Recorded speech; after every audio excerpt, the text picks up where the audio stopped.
Hola, ¿qué tal? Hoy vamos a meternos de lleno en un tema que está dando muchísimo de qué hablar en Honduras.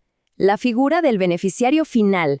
Es una pieza clave en la propuesta de ley de justicia tributaria, y la verdad es que podría cambiar por completo las reglas del juego sobre quién es realmente el dueño de una empresa.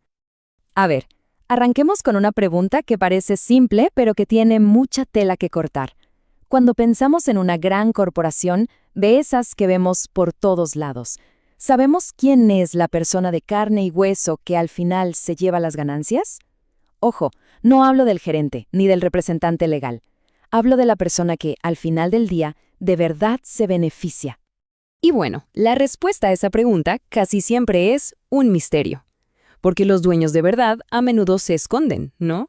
Utilizan capas y capas de empresas, fideicomisos y estructuras legales súper complejas, casi como un laberinto. Hoy vamos a analizar a fondo este esfuerzo por, digamos, levantar ese velo y ver quién está detrás. Ok, para entender por qué se propone esta figura del beneficiario final, tenemos que ir al fondo del asunto. ¿Cuál es el problema que se quiere resolver? Pues es algo que, aunque a veces no lo parezca, nos afecta a todos: el secreto corporativo y su impacto directo en la economía del país. Según los argumentos que respaldan esta ley, el sistema de impuestos en Honduras es regresivo. ¿Y eso qué quiere decir en español?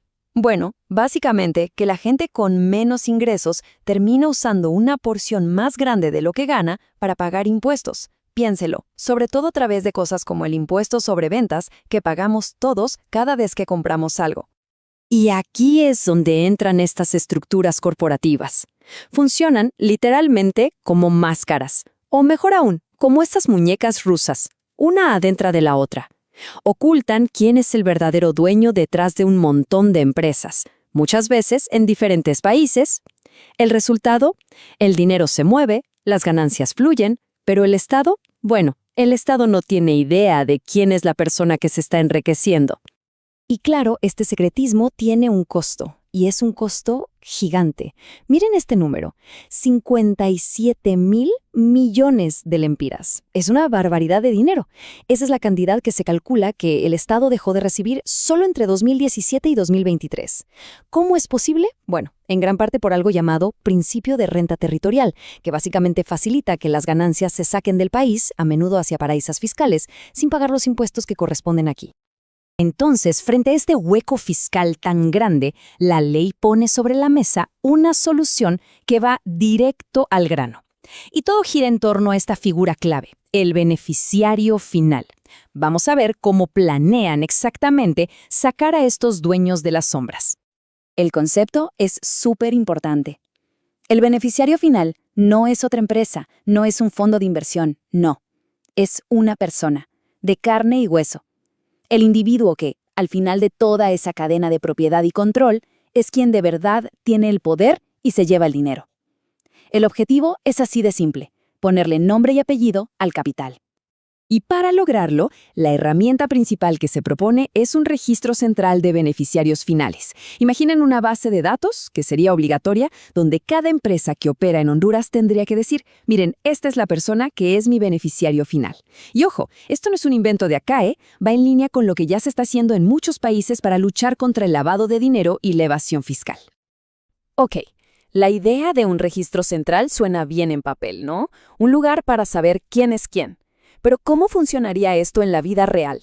La propuesta detalla unos pasos muy claros para pasar de la opacidad a la transparencia. El proceso, en resumen, tendría 3 pasos. Primero, la empresa tiene que hacer la tarea, investigar internamente y determinar quién es su beneficiario final, siguiendo las reglas que pone la ley. Segundo, tiene que entregar toda la información detallada de esa persona al registro. Y tercero, ciertas autoridades, como la agente de impuestos, por ejemplo, podrían consultar esa información para hacer su trabajo de supervisión. Pero claro, la pregunta del millón es: ¿a quién se considera beneficiario final?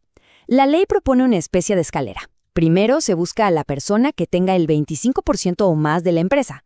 Si no se encuentra a nadie así, se pasa al siguiente escalón: buscar a quien tenga el control real, aunque no sea por acciones. Y aquí viene la parte que ha generado todo el debate.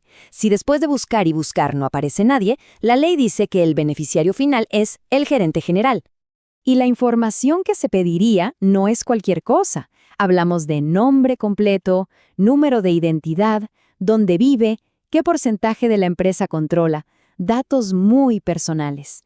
Y miren quiénes tendrían acceso, las principales instituciones de control del país. Esto nos da una idea de lo serio y delicado que es el asunto. Como se pueden imaginar, una medida de este calibre no iba a pasar sin controversia, y es que ha provocado un verdadero choque de visiones entre el gobierno y el sector privado. Todo se resume en un dilema: ¿transparencia a toda costa o se está creando un riesgo innecesario? Por un lado, están los que la defienden.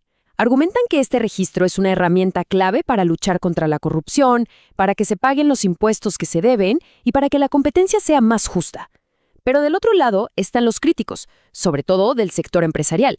Les preocupa mucho la seguridad de esos datos personales, si se podrían usar con fines políticos y, por supuesto, ese punto del que hablábamos, que un gerente, un empleado, termine siendo legalmente responsable como si fuera el dueño. Para que quede clara la postura oficial, solo hay que leer lo que dicen los documentos de la propia ley. La idea, según ellos, es buscar un sistema económico con más justicia social, donde la riqueza y los ingresos se distribuyan de una forma más equitativa. Ese es el objetivo que declaran. Y en contraste, aquí está la preocupación principal del sector empresarial. El miedo es que se le pueda señalar a un gerente como beneficiario final, o sea que un empleado termine cargando con todas las obligaciones y hasta con las sanciones de un dueño que nadie conoce. Para ellos, eso es pasarle una responsabilidad que simplemente no le corresponde. Bueno, pero más allá de toda la discusión legal y técnica, ¿por qué nos debería importar todo esto? ¿Cómo nos afecta en el día a día? Pues la conexión es bastante directa. La lógica de quienes proponen la ley es esta. Si se logra que todos paguen lo justo, habrá más dinero para cosas que necesitamos, como escuelas, hospitales o carreteras.